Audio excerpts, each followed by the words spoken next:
Editing a PDF file on laptop can be done easily using various software options. So first, so you got free and paid.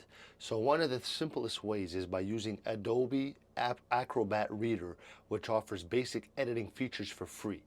After installing the software, open the PDF that you want to edit. Adobe allows you to add comments, highlight texts, and fill out the forms. If you need more advanced editing features, you're gonna, like changing text or images, you're gonna need to subscribe to Adobe Acrobat Pro.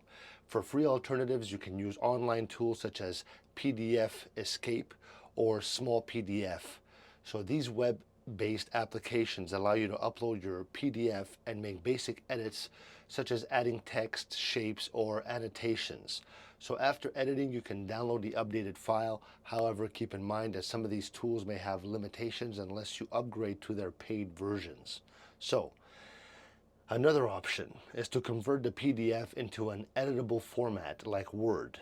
Programs such as Microsoft Word or Google Docs can open and convert PDFs, allowing you to edit the content directly. After making your changes, you can save the document back into PDF form. So no matter which method you choose, always remember to save a copy of the original PDF before making any edits in case you need to revert to back it up.